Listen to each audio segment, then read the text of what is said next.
You're watching News at Prime. Let's take you back to one of our leading stories, and that is the M23 rebels claiming to have seized the mineral-rich Eastern DRC. That's the city of Goma, to be exact. 13 peacekeepers in total were killed, 9 of them from South Africa, raising questions about whether the South African National Defence Force is equipped for peacekeeping operations there. Stellenbosch University's African military defense expert is Professor Thomas Mandrup, who talks to us this evening from Copenhagen, and that's in Denmark. Professor, good evening to you, our time, and it's good to have you with us. You have done extensive field work in many other countries on the continent, but specifically I want to zoom in on the DRC, and we'll talk about the goings-on there in a moment, but I want to locate this in South Africa at the moment because we've got 9 families who are mourning the loss of their loved ones. Based on what you know, do you think there is a reasonable explanation that South African government officials can offer these families for why their loved ones lost their lives in a battle we are told they had minimal hardware to even defend themselves? Good evening, Ollie, and good evening to the viewers, and thank you for having me. It's the key question. The question is, why are the South African forces there? If you listen to what Deputy Foreign Minister Boat said earlier today, he argues that it is part of Pan-Africanism. So basically, the argument from the governing party, the majority part, not majority part, the biggest party in the Government of National Unity, the ANC, this is the reason why South Africa and the SANDF is deployed there is due to protecting Pan-African ideals and the whole idea of that. And then one could ask the question, if that is so important, why do you send in a force without the needed resources, without the needed capabilities to actually do the job? And one has to be quite harsh. I was on this media and other medias, and some of my colleagues as well, before the force went there back in December 2023. And I also wrote a paper on this before that, where exactly these issues were highlighted. So the politicians and the responsible politicians, they knew this before they sent them in. Yeah. So it's a very, very sad situation because they have been given an impossible task. And again, and one has to remember that now they start saying that this is a peacekeeping operation. It's not. The mandate from SADC is with force to disarm the M23. That has nothing to do with peacekeeping. And therefore, you need another type of robust force with air support and all that. And the force never had that. That is very interesting, Professor. I'm going to come to that in a moment as to the mission of this contingent, this South African contingent. I want to, again, go back to what you said earlier about why these soldiers are there in the first place. I listened to Professor Abel Esterhazy. I hope I'm saying his name correctly. He's also That's correct. From Stellenbosch. And he was saying earlier, just watching the videos, he says, of the South African troops, whom he says were not even able to maneuver from their bases. So they were actually being attacked from within their bases where they can't even move. And he says, why would this be the situation that the South African government sends their troops to if they are going to be so ill-equipped to defend themselves? Yeah, and that's the big question. And I think I haven't got a good answer for that. You know, if you listen to conspiracy theories, and one should never do that, but I'm going to mention some of them. Some would argue that it's something to do with the minerals and the rare earthly resources which are there, cobalt, coltan, and other things that where there's a strategic battle for these kind of things. And that is the reason why, so certain interest, economic interest, directs this. I can't substantiate that. If you listen to what they say, it's about that South Africa wants to play this role as the big brother and strong state and promoter of African peace solutions. That's a positive reading of it. And again, but the question is, why then send in a force without the proper capabilities, without the need, because they knew and they were told before they sent them. Another issue here is also that there's a strategic competition between the East African countries, the East African community, and then the Southern African Development Community. South Africa has been involved in mediating peace in the Congo since late 1990s. With Sun City Accord, the all-inclusive peace agreement and all that, going back to 1998, 2002, and so forth. Yeah. The question here is that suddenly we see the Congo 2-3 years ago turning towards the East African community, with Kenya sending in a force, which the SADC force replaced.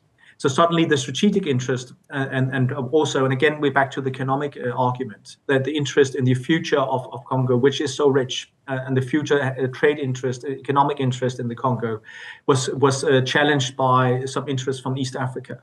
So that is also part of this. There's a competition here going. Yeah. And then there's the old animosity between South Africa and Rwanda as well, which also plays a role here.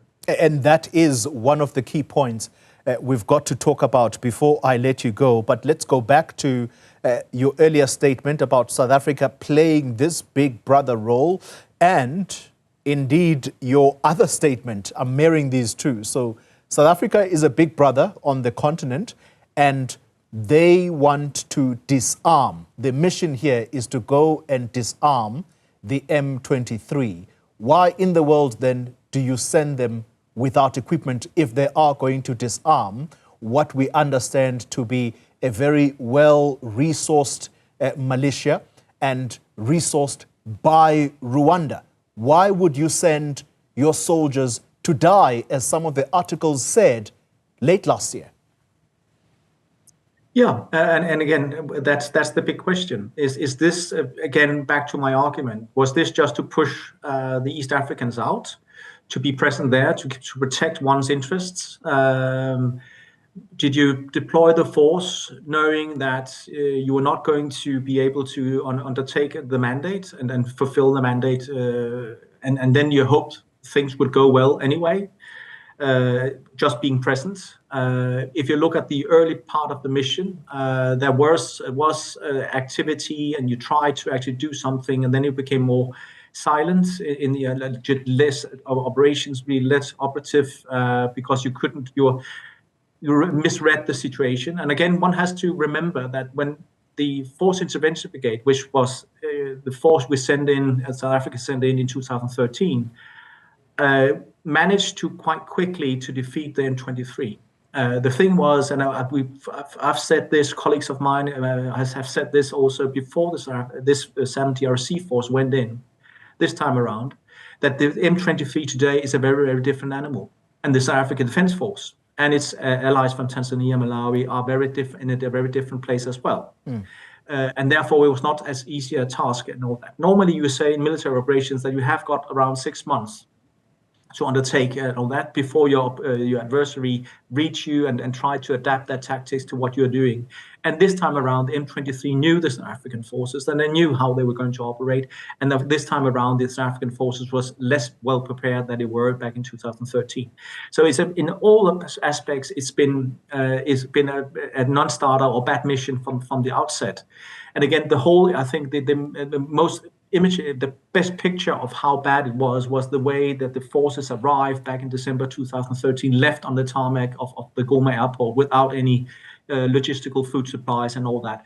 It just illustrates that this has never been an operation that's been conceived in the right way, and has never been given the possibility to actually undertake the mandate. And again, we have to ask the ANC and have to ask the government, why is that? Why are we there? And again, right now you're in a situation where Goma has fallen, the airport is closed down.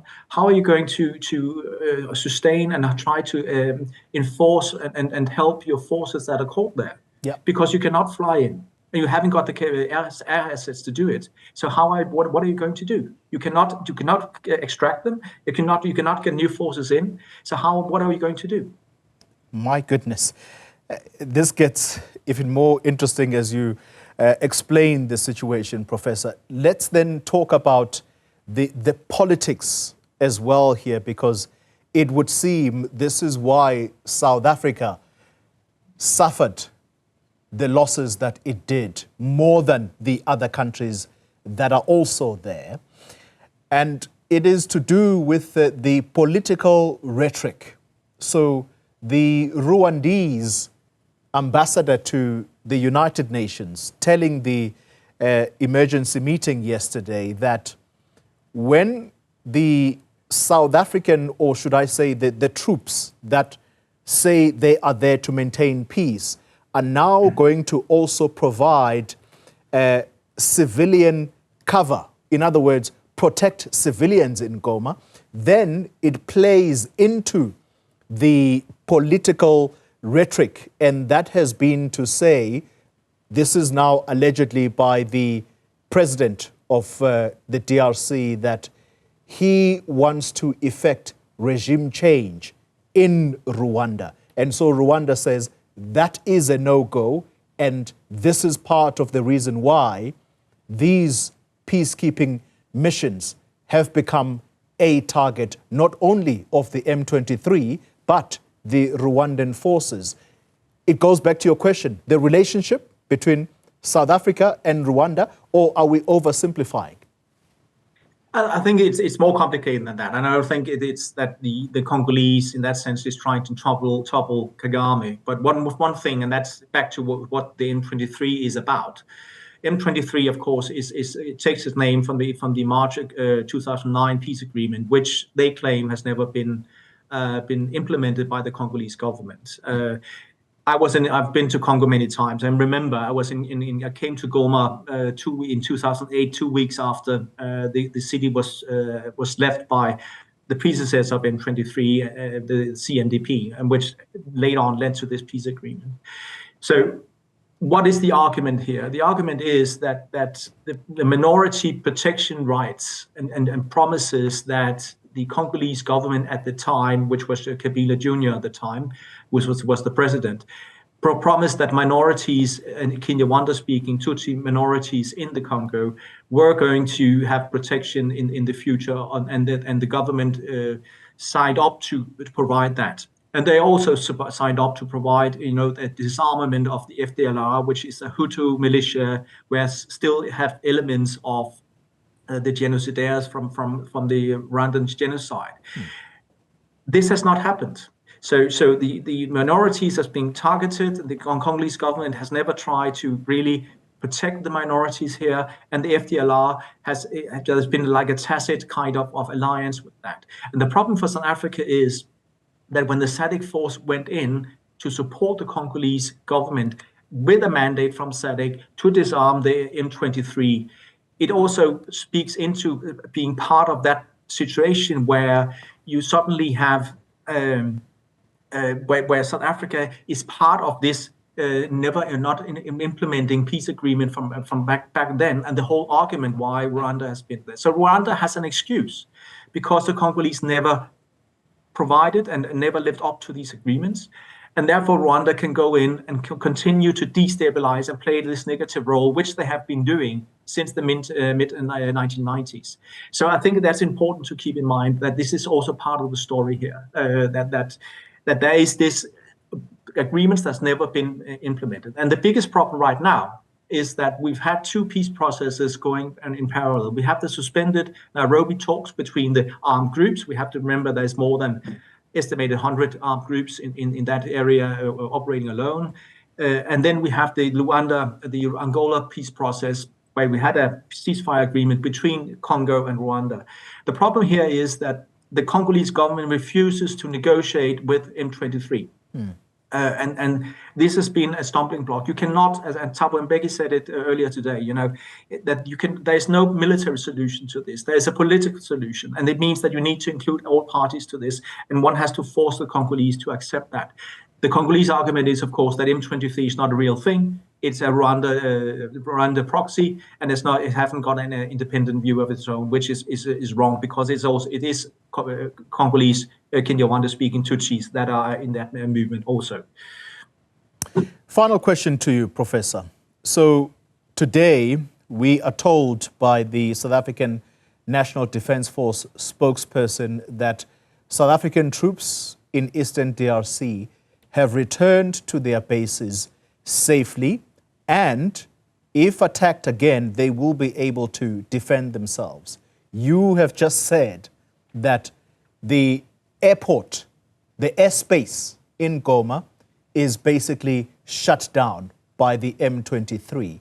South Africa cannot send in reinforcements, nor can they extract their people out of there.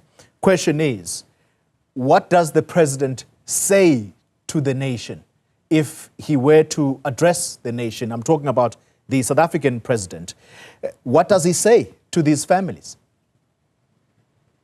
I think I think it was Piggy Grief from the Soldiers Union who said it earlier today, that the most obvious solution right now in the current situation is to take the embarrassment and negotiate a extraction of the forces with the M23 and indirectly Rwanda. The problem here is that the M23 yesterday now put out a statement that argued that the Burundian, the private mercenaries, which are there cooperating with the Congolese government and the SADC forces and all that, they need to disarm and leave Congo. I think at the moment it's not in M23's interests to try to attack the bases further. So if the South African forces and the SANDF DRC, the SADC forces, stay in their bases and do not move from there, I think for now, maybe it's going to be okay. There's been some rumors about attacks around Sake this today, but it's not been confirmed. I haven't seen any details on that. So, but I think at the moment, they cannot fulfill this mandate. They're stuck in their bases. They haven't got the air cover and air which they need to be able to effective, and they haven't got capabilities on the ground either, both munitions and all that to actually undertake that. I think they were resupplied with ammunition yesterday, and they managed to do that before the Goma fell. The problem right now is that the roads are closed, and M23 is controlling the roads around these bases, which make it extremely difficult to resupply. So I think at the moment he's a very difficult, tight space where he cannot really do anything apart from try to negotiate something that something that would allow to withdraw the SADC forces. One safe, what he could hope for maybe is that the Security Council would go in, the international community would go in and try to put pressure on Rwanda with sanctions and policies to try to stop them. But the problem here is that we are in a very, very different international community, Security Council that is very split at the moment. Also, we have a Trump administration coming in, and the whole rule of the game, international rules, Russia's attack on illegal attacks on Ukraine, these kind of things have changed the way things played out, and therefore it's also why Rwanda has taken the chance maybe to do what they've done now. Thomas Mandrup, thank you very much for your time, Associate Professor at Stellenbosch University and the Royal Danish Defence College. Thanks indeed for your time.